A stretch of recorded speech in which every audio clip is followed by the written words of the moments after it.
El libro de Génesis. Empezamos con Génesis. Capítulo 2. Génesis capítulo 2, versículos 7 y 8 dice: formó pues el Señor Dios al hombre del polvo de la tierra y sopló en su nariz el aliento de vida. Y fue el hombre un ser viviente. Y había plantado el Señor Dios en el huerto del Edén al oriente y puso allí al hombre que formó. Amén y amén. Padre, queremos agradecerte por este día, por esta palabra, por lo que tú traes sobre cada uno de nosotros. Que la revelación de tu escritura se dé en nuestros corazones, en nuestra alma, en nuestro espíritu. Y que podamos nosotros poder ser edificados en este día que estamos casi culminando este mes y avanzando para seguir creciendo y no decreciendo contigo y en ti. Te damos las gracias, Señor, en el nombre de Jesús. Amén y amén. Tomen asiento, por favor. Y el nombre de esta enseñanza es razón de ser tierra. Razón de ser tierra. Y acá nos recuerda el Señor algo que Él formó, pues el Señor al hombre del polvo de la tierra. Y no solamente, sino que sopló en su nariz aliento de vida. Dos cosas, destacar dos cosas. Y que esto el Señor te muestre que tú eres ese hombre, que tú eres esa mujer, esa primera mujer, que el Señor se dio el trabajo, se dio el poder ser muy exquisito en formarte. ¿De acuerdo?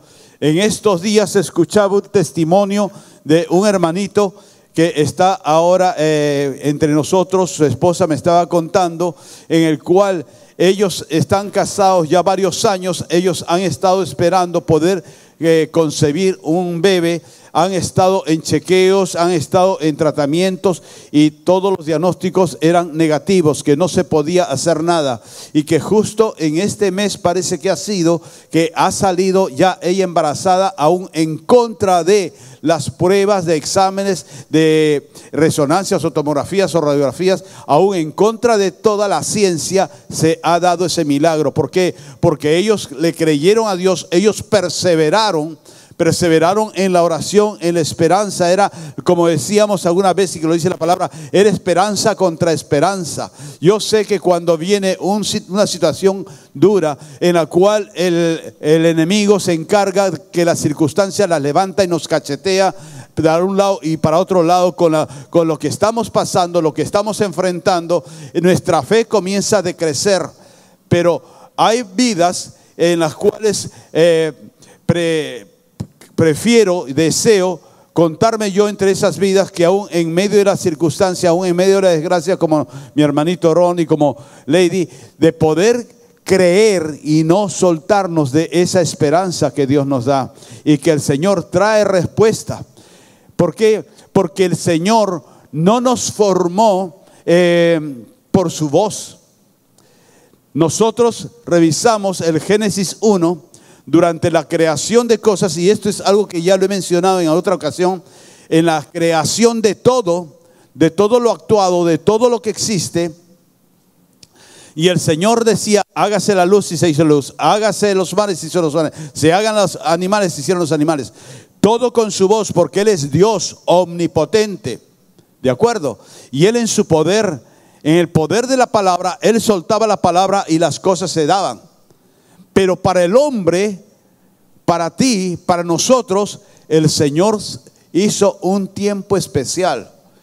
Separó el sexto día, cuando todo ya estaba creado, separó ese último día para formarte. No para simplemente decir: hágase el hombre a nuestra imagen y semejanza, y el hombre estaba hecho, sino que lo formó. le dio forma. A veces cuando uno va a la playa, uno ve a los niños, y a veces con los hijos también hemos jugado en eso, en estar jugando con arena y haciendo figuras. Dios, cual niño, se puso a hacer figuras con el polvo de la tierra. No era arena. Con la arena quizás es un poco más fácil formarlo, ¿de acuerdo? Por lo que está húmedo, etcétera. Sino con el polvo de la tierra. Y comenzó a dar forma con sus manos santas al ser humano. Y una vez que estaba hecho, ni siquiera en ese momento que lo pudo hacer, Dios no pudo decir, entre vida a esto. Y que entraba, no. Aún así, el Señor se habrá acercado a esa formación que hizo y sopló de su aliento, para que tengamos nosotros el aliento de Dios en nuestras vidas, para que tengamos nosotros el aliento de Dios en nuestras vidas. Y el mundo intoxicado en los siglos y en el tiempo que estamos viviendo prescinde de Dios, prefiere dar frascos de alabastro al mundo que dárselos a Dios. Prefiere invertir más en un negocio, que no es malo eso, pero para enseñorearse el hombre por el hombre y decir, yo lo hice con mi trabajo y mi esfuerzo. Pero Dios te dio las fuerzas, te dio la capacidad, se dio la inteligencia o las personas cercanas para hacer ese negocio, para hacer esa empresa. Te dio la sabiduría y la salud para hacer ese negocio. Dios te lo permitió hacer ese negocio o estar en ese trabajo. ¿Y cuándo vamos donde Él agradecer? Ah, sí, gracias Señor, gracias, gracias, gracias. Pero preferimos agradecer al hombre porque nos da un ascenso, porque nos da unas buenas ventas. Preferimos al cliente que nos viene a comprar grandes cantidades de nuestro producto y no se lo damos a Dios. El hombre se ha olvidado que el Señor lo formó y el Señor sopló aliento de vida. El Señor, para que tú estés hoy día en este lugar, sopló aliento de vida. El Señor te ha dado a ti la oportunidad para reconocer que lo que tú llevas de Él vale mucho más que lo que el mundo pueda darte. Porque el mundo es gobernado por las tinieblas, no todo, por supuesto, no quiero ser extremista ni legalista, no todo, pero la gran parte de las cosas que se dan está gobernado por las tinieblas. Veía también un noticiero hoy día temprano que acá en Trujillo, en Arequipa, en Lima y creo que en Chiclayo o en Piura, no sé en dónde, han hecho la marcha del orgullo gay. Creo que en Piura, por eso es que a Jesús García no le gustó y se ha venido rápido para acá, para Trujillo. Él estaba en Sullana por buen tiempo. Pero que están haciendo la marcha del orgullo. ¿De qué orgullo? Y un taxista decía, le entrevistaban porque estaba interrumpiéndole el tránsito ahí en Lima, y él decía, y le preguntaba el periodista, ¿y qué le parece esta marcha por la opción? Y el taxista, que no tiene de repente tanta cultura o conocimiento, dijo, esto no es una opción. Una opción es presentar algo para que uno elija, pero esto no es una opción. Porque de una u otra manera obligan a todos a que, por ejemplo, los taxistas a dejar de trabajar, a que su trabajo sea dilatado a causa de que ellos ocupan una pista, ocupan una avenida, ¿de acuerdo? Entonces nosotros podemos ver cómo el mundo se viene abriendo para poder cobijar el mover, no solamente el mover gay, sino el mover de la violencia, el mover contrario a los preceptos, a los principios de la palabra del Señor. Gloria a Dios que en Estados Unidos, aunque se ha criticado las medidas tan extremas que está teniendo el presidente Trump, pero que él lo primero que hizo al retomar la casa presidencial fue anular toda la subvención que el Estado daba a las clínicas abortivas. Segundo, le retiró a la Universidad Harvard la subvención millonaria que anualmente le daba el Estado a Harvard. ¿Por qué? Porque en Harvard lo que único que estaba invirtiendo era para movimientos proselitistas comunistas, contrarios a la vida, para poder ver también clínicas y asesoría para abortos y todas esas cosas. Y el Estado no va a estar sosteniendo esas doctrinas o esos errores. Y ahora, quizás con muchos extremos, que los del grupo policial de ICE están sacando a muchos de los latinos, pero es que la culpa no es que Trump se volvió loco, sino que esto viene de atrás, de la permisividad, porque así como en Estados Unidos se da, también se da en Francia, que por la permeabilidad de los gobiernos que dejan entrar a Juan, Perico, José, Rosita, María y a Tutilimundo, y entran para trabajar, para ganar un poco mejor, para tener otra forma de vida, pero entran con sus formas de ser. En Francia, por ejemplo, en Francia es una bomba de tiempo Francia, porque Francia está llena de musulmanes. La invasión del Islam no le está haciendo a través de las guerras, aparte de lo que se está dando con Irán, sino que está haciendo desde hace muchos años en una forma muy sutil sobre Europa, enviando personas para que levanten sus mezquitas, se casan entre ellos, se reproducen estas personas y son gentes del Islam. Y muchos de ellos con esas doctrinas tan fatalistas y tan extremas de asesinato.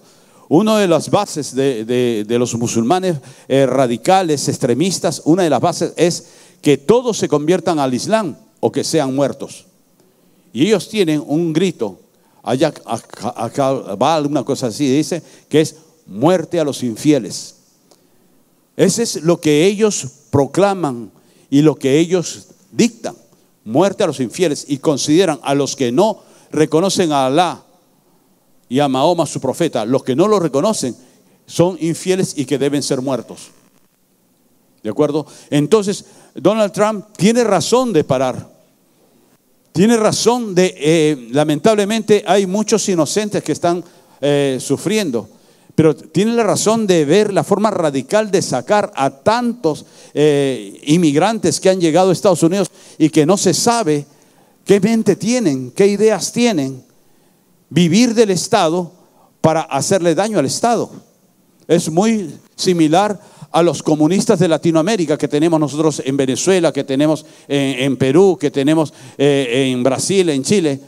Vivir del Estado, hacerse que son demócratas para salir en unas elecciones democráticas para después destrozar la democracia desde adentro del gobierno. Es lo que hizo Fidel Castro, es lo que hizo el general de Venezuela, Chávez, y lo que está haciendo el señor ese que de Maduro no tiene nada, de podrido lo tiene mucho. Y es lo que hace, con una mentalidad de termocéfalo, de cabeza caliente, dicen democracia, democracia, pero vamos a matarlos, vamos a sacarlos. Es lo que está sucediendo también con Colombia, con el otro salvaje de Petro, ex terrorista, ex entre comillas. Pero la gente cree. Por ello nosotros, no es la razón de mi mensaje de esta mañana, pero cuidarnos para el año 2026. Cuidarnos de qué personaje vamos a llevar a Palacio, qué congresistas vamos a llevar al Congreso. ¿De acuerdo? No voten por el que habla bonito o porque la encuesta te dice tal o cual, sino fíjate bien el plan de gobierno de esa persona. Ya hubo un error en los años 90, cuando se eligió al ingeniero Fujimori, que hizo buenas cosas, sí, pero su contrincante, ¿quién era? Vargas Llosa. Vargas Llosa presentó un plan de gobierno honesto, sincero, y la gente no quiso, se asustó. Y como Vargas Llosa decía, tiene que haber un shock económico. Y el chinito más vivo que las arañas dijo, no shock, no shock. Y todos los mongos dijeron, con él hay esperanza, con él no vamos a pasar ese problema del shock económico. Y votaron por el chinito. Y después, ¿qué es lo que hizo el chinito al mes que entró? Sí shock, sí shock. ¿No? Y al que mucho protestaba, disolver, disolver. disolvió el Congreso. Nadie esperaba eso.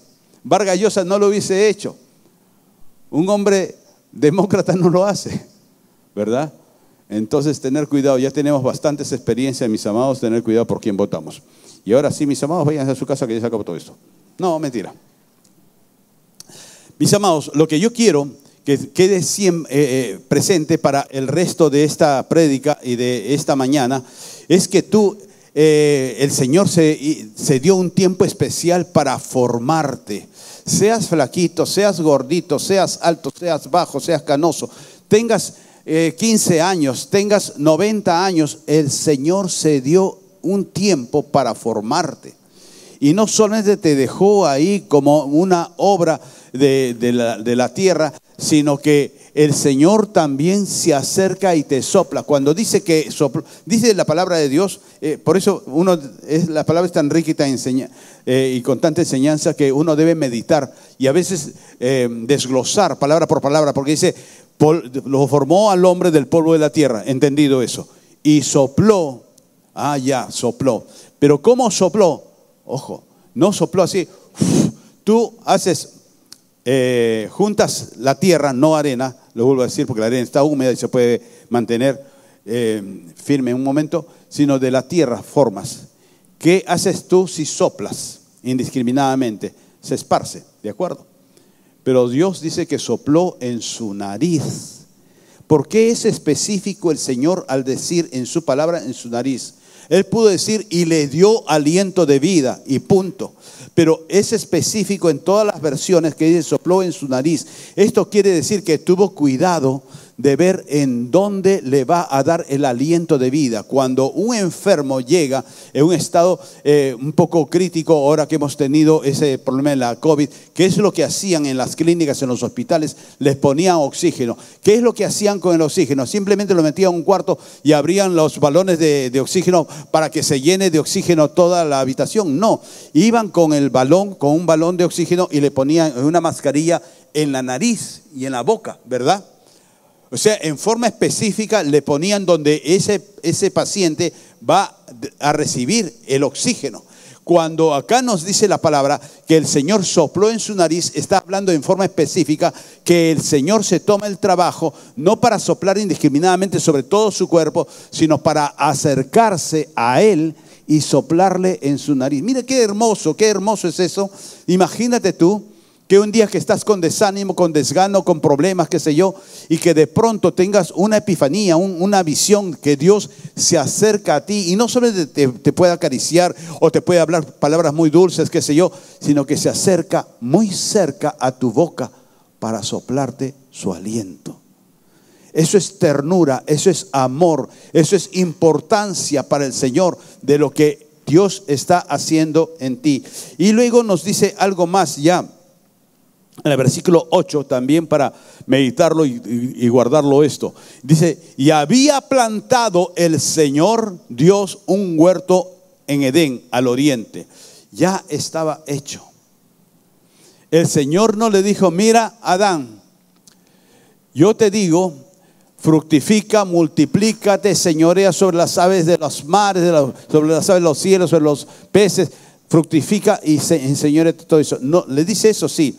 Pero el Señor no le dice, y ahora mira, ahí tienes semillas, ahí tienes troncos, ahí tienes el mar, ahí tienes los peces, y tú encárgate ahora de esos peces que le estoy dando, que vivan un momento más fuera del agua, que tú los distribuyes, los metes al mar, agarras, te haces con los troncos, vas a cortarte, vas a hacer una balsa y vas a llevar los peces, algunos los vas a llevar mar adentro, a otros los vas a dejar aquí en la orilla. Le dijo eso el Señor. El Señor lo va a hacer trabajar para administrar lo creado. Lo creado. En lo que tú te ocupas, el Señor lo permitió y lo creó. El hombre no crea nada, transforma el hombre. Pero el Señor creó todo para que nosotros podamos decirle, gracias Señor por todo lo creado. Porque Dios lo puso, Dios hizo este lugar que un tiempo era tierra y nosotros pudiéramos estar acá con jaculatorias y con recitos para estar diciendo: Señor, manda la organización, manda los ladrillos y apílalos en forma de casitas y que esto que el otro. Y te pedimos, Señor, con este diseño que queremos que tú lo tengas, de poder hacer acá un editorio, que venga un baño de cemento para hacer los pisos y que allá pueda venir también un baño de ladrillos. El Señor creó esto y nos lo dio. Esfuércense, trabajen, únanse para comprar esta tierra. Lo hicimos. Y ahora esfuércense, únanse, no peleen entre ustedes. ¿Para qué? Para poder crear, transformar lo que yo les he dado, en transformarlo en mi casa. Y eso es lo que estamos haciendo. Dios lo creó todo y lo pone al hombre y a la mujer para que lo administre y para que viva de eso. Por ello, si tú tienes un trabajo en el cual ganas un sol o 1.000.000 de soles, gracias a Dios porque tú lo permitiste. Gracias a Dios porque tú lo hiciste, ¿de acuerdo? Y darle a nosotros la gloria y la honra a Él, porque Él nos puso en el huerto al oriente para poder vivir en beneplácito, en bendiciones del Señor. Yo quiero también ahora que por favor me acompañen al libro de Lucas capítulo 8. Lucas capítulo 8.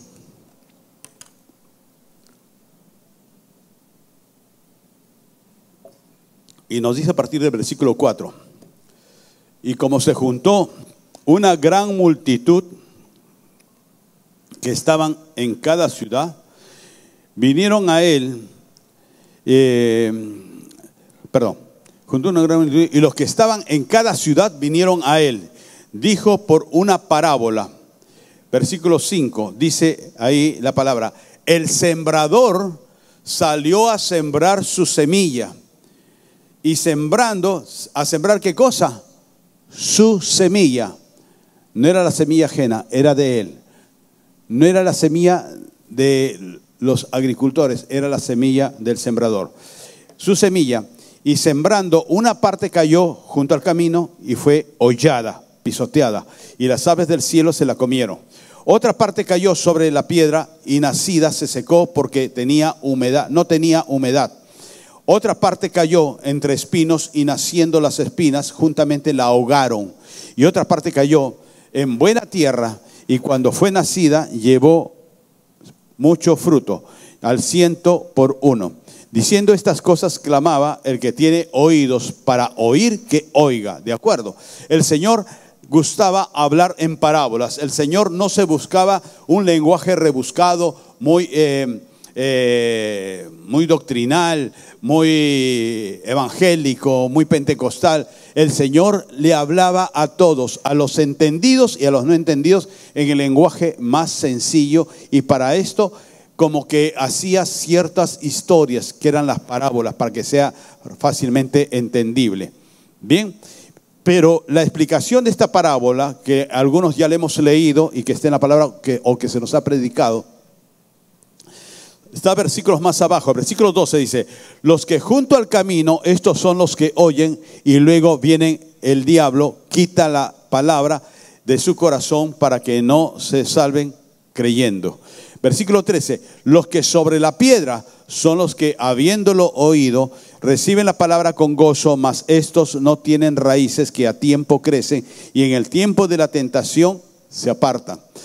Versículo 14: la que cayó entre espinas, estos son los que oyeron, mas yéndose son ahogados de los cuidados, de las afanes, de las riquezas, de los pasatiempos de la vida, y no llevan fruto a perfección. Y versículo 15: y la que en buena tierra, estos son los que con corazón bueno y recto retienen la palabra oída y llevan fruto en paciencia. Esta explicación vale la pena invertirle un poquito de tiempo y que le pongas atención a esto. Puede ser que ya la has leído, puede ser que ya te la han explicado, pero no está de más. En esta semana yo he estado compartiendo, estas últimas 2 semanas compartiendo en Recargados en Cristo. ¿Cuántos se conectan a Recargados o cuántos lo buscan después? Gloria a Dios. Ustedes son todo un contingente de de guerreros y de intercesores. Y ahí en Recargados en Cristo he estado compartiendo en estas últimas 2 semanas un tema muy rico, muy exquisito, muy bueno e importante para la vida del creyente, que es el corazón. No es corazón de Dios, el corazón de Dios se supone que es bueno, agradable y perfecto, todos lo sabemos eso. Pero ¿qué de nuestro corazón, verdad? Porque el corazón de Dios es incambiable, es bueno, Él te ama, Él te bendice, Él quiere lo mejor para ti. Pero ¿qué de nosotros? Es como hace unos momentos hablaba del corazón de esa mujer, del frasco de alabastro. Ese corazón comparado con los discípulos que anduvieron o andaban con Él por 3 años. Pero sin embargo entre ellos había críticas. ¿Qué del corazón, por ejemplo, de Miriam o María, la profetisa, hermana de Moisés?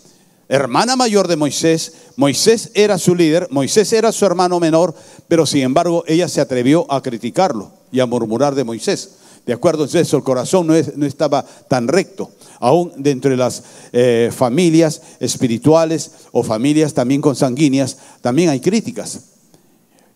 Yo sé que muchos de nuestros familiares que no son cristianos nos critican posiblemente porque nosotros sí lo somos, ¿de acuerdo? Pero no nos pongamos a pelear con ellos. Bueno, algo que nosotros encontramos es lo que nos dice en estos versículos, y por ello es que el nombre de esta enseñanza es razón de ser tierra, ¿verdad? Y dice acá que el sembrador vino a sembrar, y para nosotros nos explica el Señor, nos quiere hacer entender, para los que tengamos 4 dedos de frente, los que tengamos materia gris, poder hacer trabajar esa materia gris y entender que el Señor no se estaba limitando simplemente a hacer una bonita historia, sino a través de esa historia poder enseñar a muchos, y entre ellos nos contemos nosotros. ¿Por qué? Porque nosotros no somos sabios. Podemos tener un nivel, un IQ, un coeficiente intelectual de cierto nivel, bueno, pero así estemos en el top del coeficiente intelectual, no quiere decir que tengamos más sabiduría que Dios, ¿de acuerdo? Entonces siempre uno debe tener la disposición para aprender del hombre o la mujer de Dios que Dios quiere usar para hablarte. Yo muchas veces he dicho que gracias al Señor en algunos momentos de mi vida he podido escuchar aún de personas que sin ser pastor el Señor los usaba para darme una palabra de aliento, de esperanza, y poder aprender también de ellos. ¿De acuerdo? Volvamos a nuestro tema.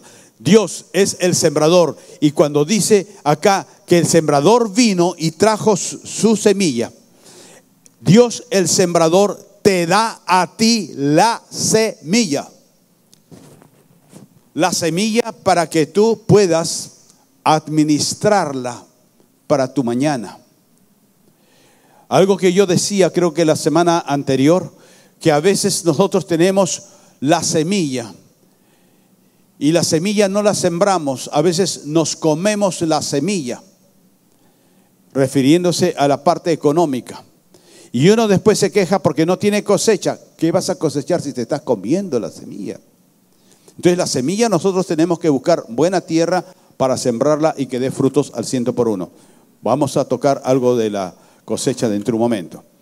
La semilla viene a ser la palabra del Señor. Hoy día con el tema de la salud de mi esposa se me complicó un poco el asunto. El día viernes, por ejemplo, mi esposa fue con mis nietos y mi hija Fara y mi yerno Franco, y fueron porque tenía Valeria un concurso de equitación de caballos de paso, que ella está recibiendo clases de equitación ahí por Moche, por Las Delicias, y que es bueno. Y entonces yo no podía ir, uno porque estaba un poco resfriado todavía y no quería contagiarlos a ellos, y otro también porque el Señor me iba a dar la palabra, y el Señor me dijo que ese día me iba a dar la palabra, el día viernes. Entonces yo le dije, yo no voy a poder ir porque tengo que preparar la palabra del domingo, porque yo al Señor le pedía que me diera la palabra días antes o que me la diera después, pero el Señor me dijo, está quieto. Y cuando el Señor te dice, tengo que pararme en 2 patitas, ¿sí? ¿No? Y estar quieto, ¿de acuerdo? Ahora, haciendo un paréntesis con esto de la equitación, Queda un poquito lesionada Valeria porque el caballito se paró también en dos patas y ella cae. Ella recién está aprendiendo, ¿no? Mi esposa quiere sacarle los ojos al entrenador porque ese salvaje, ese gordo pesado y que se con otro. Y yo le digo, pastora, ¿qué pasa, pastora? ¿No? Porque le sale la abuela, ¿no? Que no se ha preparado bien, no la ha preparado bien y todas esas cosas. Sofía también está recibiendo así clase de equitación, incluso en su clase de equitación también Sofía, ya ellas dominan al caballo. A Sofía la vez pasada la ha parado sobre el caballo estaba cabalgando. Como los caballos son de paso, no trota, no te bota. Entonces es bueno. A esto me refiero porque invertir en sus hijos. Ay, que son pitucos los pastores y por eso en caballo de paso hay un fufu. Sí, tú ni siquiera sobre el cuy llevas a tus hijos. Pero no es las clases no son tan caras. Y no son caras, ni poco, no son caras. Pero es bueno porque es un deporte que a los chicos se les va acostumbrando para sacarlos de las calles en un futuro, especialmente cuando son adolescentes. Es bueno porque cuando un ser humano sociabiliza con un animal, el corazón del ser humano también descansa y se descarga. Y cuanto más si son adolescentes o son niños, ¿de acuerdo? Porque los hace tener un corazón más tierno. Algo que también hace años, creo que fue cuando cumplía 50 años, y que mi hija Diana con la pastora Ruth habían fraguado, y creo que eso lo he contado. A mí me gustan los caballos, no monto a caballo como quisiera, pero me gustaría, ¿no? Y como me gustan los caballos de paso me enamoran, es algo hermoso. Y Diana con la pastora Ruth habían tramado estábamos en América Norte, y en la noche de la celebración que iban a celebrar, iban a meter a un caballo de paso, pero todavía pequeño, no todavía tierno, con un moño para regalármelo. Es una sorpresa. Era una sorpresa para todos, pero se filtró lo que iban a hacer a mi esposa, y mi esposa dijo, ¿qué? ¿Están locas? ¿Cómo se les ocurre? No. Y Diana ya en Paiján había ido, ya había arreglado precio, todo. Ella había hecho un trabajo de la universidad con caballos de paso allá en Paiján, y por esa relación le dieron un peso especial de una de las crías que había tenido, una de las yeguas, y estaba todo armado para traerlo, y mi esposa le puso la tarjeta roja, y yo le dije, ya ves, yo soy un chalán frustrado por tu culpa. Y me dice, ¿y dónde lo íbamos a tener? Ahí en el jardín de tu casa nomás. Pero mis nietas, ¿no? Sofía, Valeria, sí están practicando, y es bueno porque eso está probado. Hay una equinoterapia también en personas que están pasando algunas enfermedades y que les aconsejan de que tengan relación también en acercarse a la equitación, a hacerle cariño, a bañar a los caballos, a atender a los caballos, y eso también les relaja. Así que también es una forma para invertir en sus hijos. Es bueno para que aprendan algo agradable y no que estén todo el día con el Rockbox y con la maquinita que les van a crecer los dedos a los chicos. Entonces, que lo inviertan en cosas positivas. Disculpen que me aparte algo, pero son vivencias que yo espero que les enriquezca a alguien. Bueno, y con este tema le digo de lo que Dios me estaba dando para este día. Yo creo que a más de uno de ustedes, deseo, Dios le está hablando. Y no quería el enemigo que les hablara de este tema.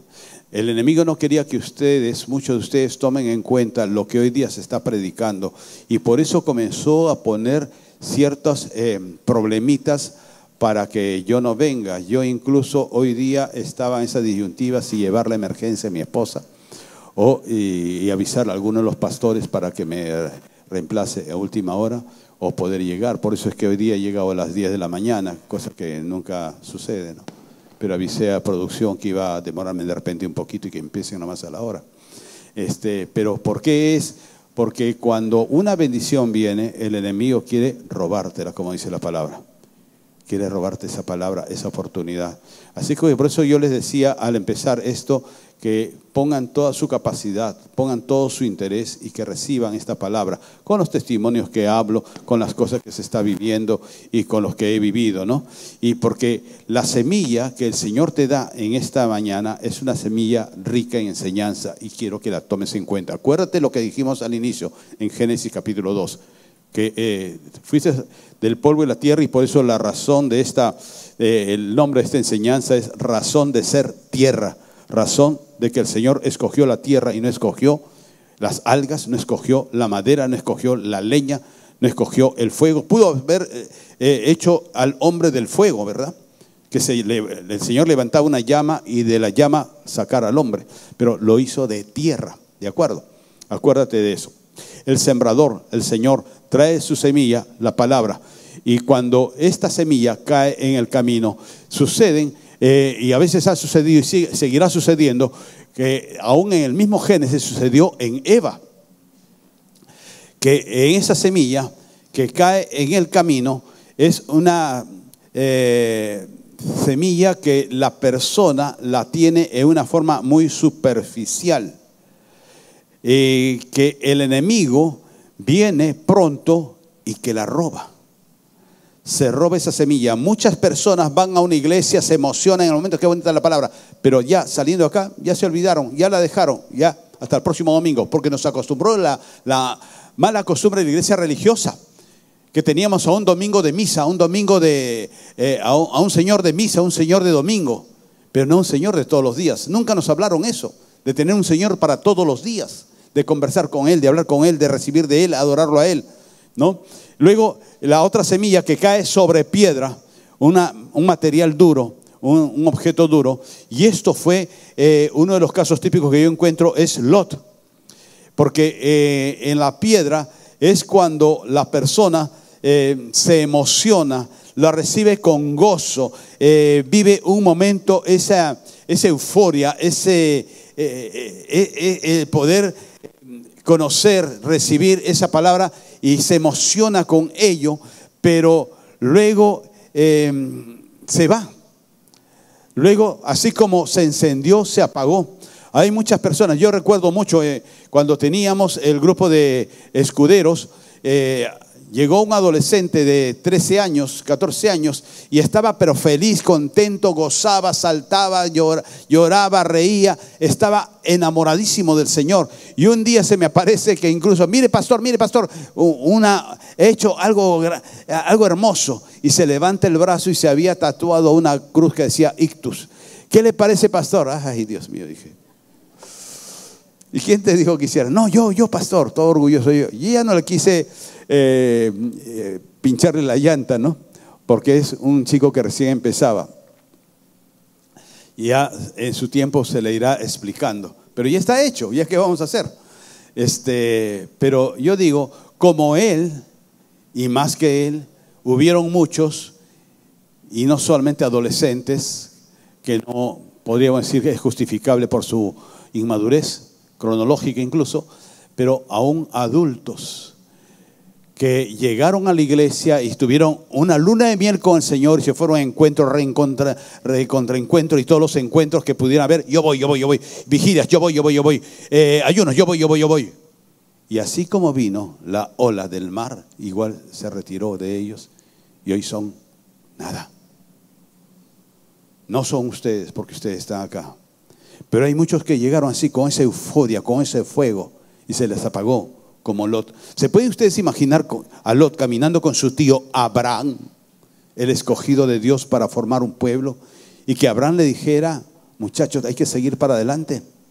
El Señor me ha prometido, y yo lo creo, que de mí va a salir una nueva tierra, un pueblo. Él nos está llevando a una tierra. ¿Y hasta dónde vamos, tío? Vamos a ir donde el Señor diga. ¿Y qué dice el Señor? Todavía no ha mostrado. Sigamos para adelante. Entonces, Lot vivió esa luna de miel con Dios al caminar al lado de Abraham. A causa de Abraham, Lot fue enriquecido. A causa de Jacob, su suegro Labán fue enriquecido. Y entonces la persona está emocionada, no sé si por Dios o por las dádivas de Dios, como fue el caso de Lot, pero después, cuando vinieron las pruebas, Lot fracasó. Lot fue probado. Cuando tenía que separarse de su tío Abraham, y bueno, ¿qué vamos a hacer, muchachos?, diría Abraham.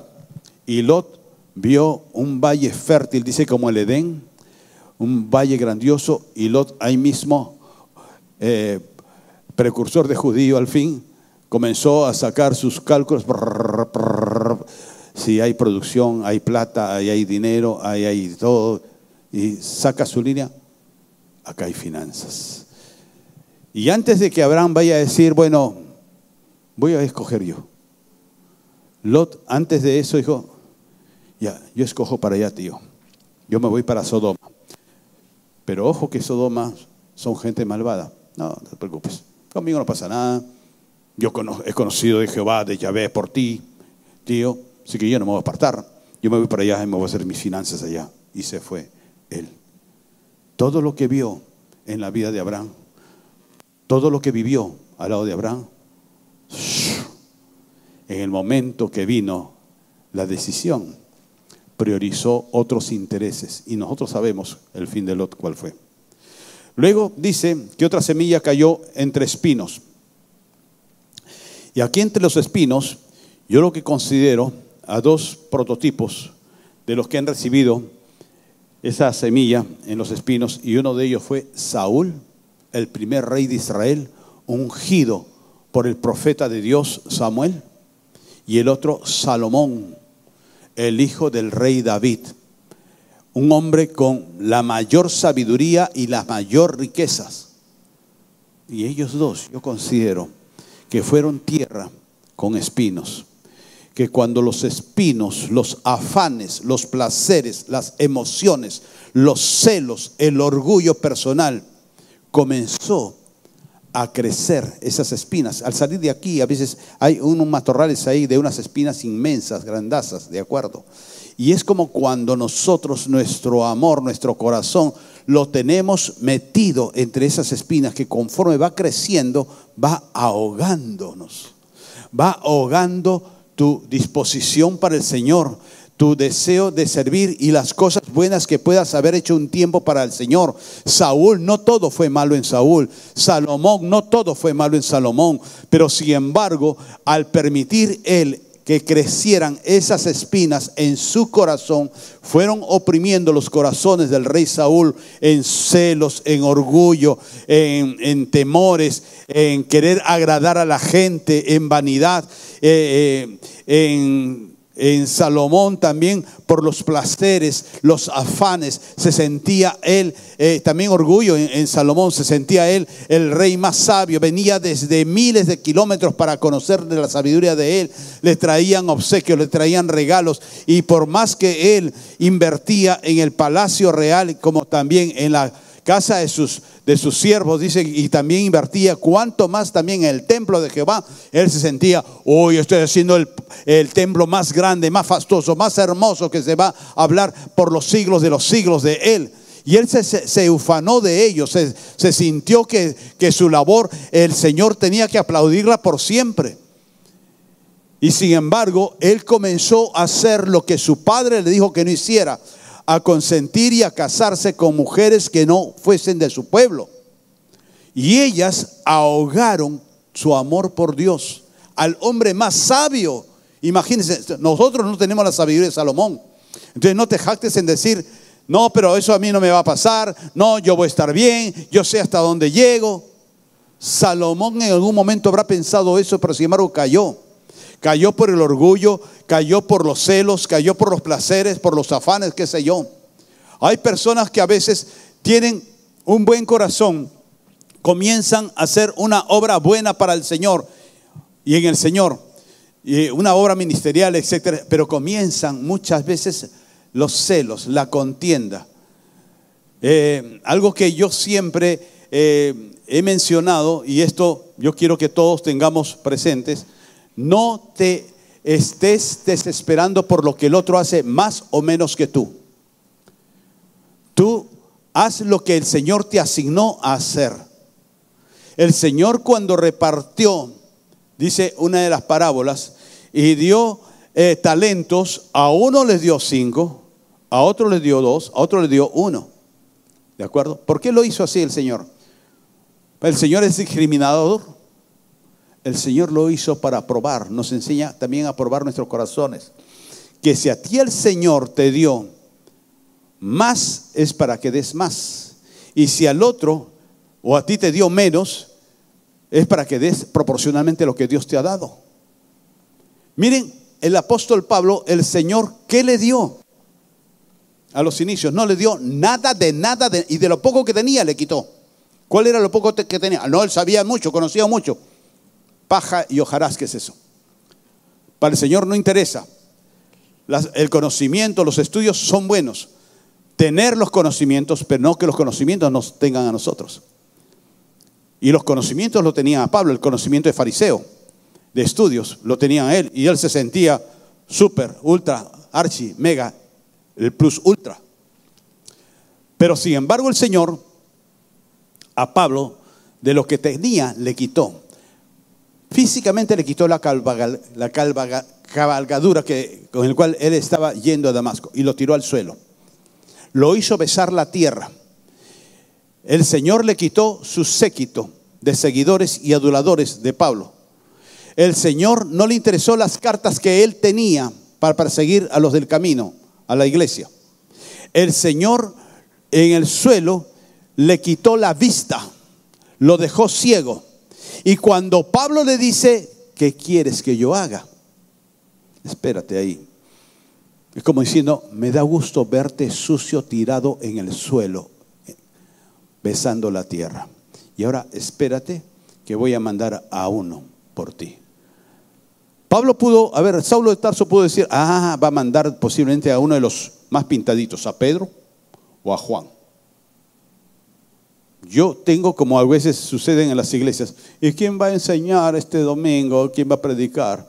No me gusta. Que me cambien de predicador. O cuando van a un encuentro, ¿y quién va a dar la enseñanza? ¿Periquito, Josefina o Torcuato? ¿Quién va a dar? No. Yo soy mucho lote.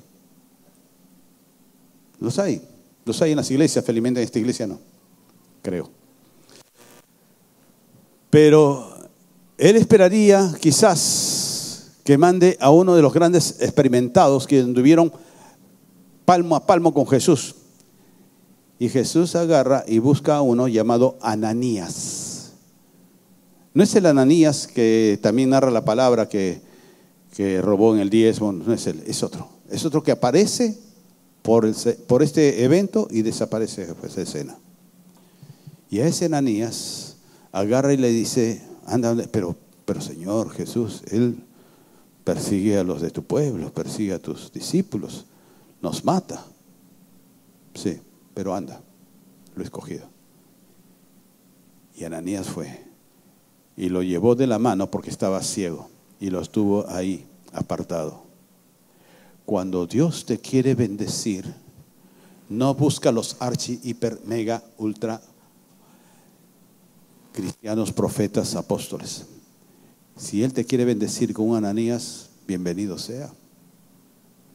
No minimicemos por lo que vemos nuestros ojos, sino por lo que Dios nos quiere mostrar. Cuando nosotros encontramos a veces que hay hermanos en una iglesia como la nuestra, como otras que están creciendo y que los ministerios crecen y comienzan las contiendas y los celos del uno con el otro porque cree que me está haciendo sombra este se cree más que yo, porque este ha hecho un evento y ha ganado 10 y yo he ganado 1. Entonces, pero seguramente esos 10 los ha robado, esos 10, y comienza uno a ocuparse más de lo que hizo el otro. Yo les digo que algo que Dios me permitió conocer a través del pastor Fajardo, de Freddy Rodríguez, que nos predicaron en esos tiempos, o de los mismos pastores que nos enseñaban, más de los pastores Fajardo y Rodríguez de Colombia, a no estar mirando a los costados. Porque si tú estás caminando por un camino que no conoces, ¿y quién camina así? Nadie, ¿verdad? Porque si no conoces ese camino te vas a tropezar, te vas a caer, te vas a hacer daño. Y cuando nosotros llegamos acá y estábamos empezando un camino que no conocíamos de pastorear, no nos preocupaba lo que tal iglesia dijera de nosotros mal, o de lo que tal iglesia hacía, o de lo que la iglesia otra hacía de tal forma, de tal otra. No nos preocupaba nada de eso. Y seguíamos para adelante con lo que Dios nos dio. Y creo que de una u otra manera eso nos favoreció a nosotros como iglesia, porque hoy te tenemos a ti. ¿De acuerdo? Cuando todavía no habías llegado tú a conocernos. Entonces, algo que Dios quiere hacer también con tu vida, y esto para los líderes también, no estén buscándole tres pies al gato. No estén viendo los defectos de tu consiervo. Porque muchas veces, lamentablemente, esto se presta en las iglesias y en los ministerios y en las iglesias de crecimiento. Esto se presta mucho a que nos vuelve hipócritas. Ay, hermanito, qué bien, te felicito. Sí, desgraciado, qué cosa habrás hecho para ahora me vienes acá a moverme la puñalada y sacarlo en cara para sentirte más que yo. Tú no eres más que yo soy más que tú. Nos vuelve hipócritas, maldicientes. Y recordar que cuando eso se da en un ministerio, el ministerio se estanca. Cuando Miriam con Aarón se pusieron a murmurar de Moisés, el ministerio se estancó. El pueblo de Israel se estancó hasta que sea sanada Miriam. Nosotros debemos de no permitir los celos, el orgullo ni los afanes, porque son espinas que comienzan a crecer y que no te van a dejar desarrollar. Pero dice, para terminar ya, dice que la buena tierra, al final dice el versículo 15, y la que en buena tierra, estos son los que con corazón bueno, no dice con astucia, no dice con estrategias, no dice con la sabiduría que Dios lo visitó a esta persona, sino con corazón bueno y recto. Lo otro también viene en el paquete, pero lo principal es el corazón bueno y recto. Retienen la palabra oída y llevan fruto en perseverancia, en paciencia. Por lo cual cerramos el círculo que cuando el Señor en el Génesis al hombre lo forma con sus manos preciosas y con sus manos está guardando tu cuerpo, cuidando tu cuerpo, y que luego se acerca a tu rostro y se va a dar el trabajo de soplarte en la nariz para darte aliento de vida, te está dando de su espíritu. Pero nosotros tenemos que valorar esto. Si el Señor sopla aliento de vida para darte de el espíritu, entonces nosotros también debemos valorar eso y permitir que ese aliento pueda inundar tu corazón. No puede ser de que si yo digo que tengo mi corazón entregado al Señor, como también decía el otro día, el jueves creo que fue, este pueblo de labios me honra, este pueblo de labios me honra, decía Jesús, pero su corazón está lejos de mí. No puedo decir yo soy creyente porque con mis labios le honro, porque con mis fuerzas estoy levantando el templo de Salomón para el Señor. Con mis fuerzas yo estoy haciendo tal y cual cosa. Con mis fuerzas lo estoy haciendo porque Dios me ha dado esa fuerza y esa sabiduría. Pero mi corazón, ¿cómo está en mi corazón? El corazón es lo que recibió el aliento de vida sobre Adán. Por eso es que cuando la serpiente viene a tentar, no hizo la tentación sobre Adán, sino como la mujer. Porque la mujer salió del hombre, mas la mujer no recibió en una forma especial el aliento de vida sobre ella. Salió del hombre, del que ya estaba formado. Porque el hombre, su corazón también era para amar a su pareja, a su mujer. Y la mujer, y el enemigo sabía, yo conquisto a la mujer y estaré tocando el corazón del hombre. Y la serpiente no fue donde el hombre, porque el hombre tenía en su corazón el aliento de vida, el corazón que latía cuando conoció el soplo de vida de su Padre, de Dios. Cuando nosotros encontramos que el corazón bueno y recto, generoso, dadivoso, bondadoso y recto, justo, es cuando entonces nosotros vamos a fructificar. Vamos a hacer la buena tierra, no por las estrategias, no por el conocimiento.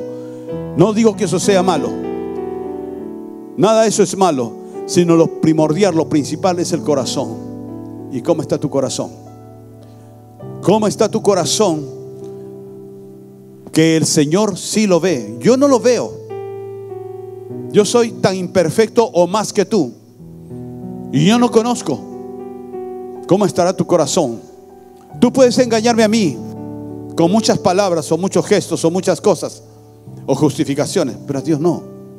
Dios conoce nuestros corazones. Entonces, ¿cómo está tu corazón en el día de hoy? Hasta lo que has llegado a conocer de Cristo. Simplemente lo honras de labio o lo honras de corazón.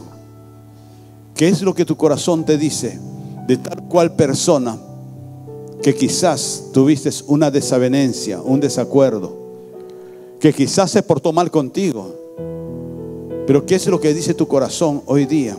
¿Sigues guardando ese rencor, ese resentimiento? Yo no te digo que me respondas a mí, ni en forma interna ni personal. No, ese es tu tema, ese es tu problema. Tu salvación, lúchala tú.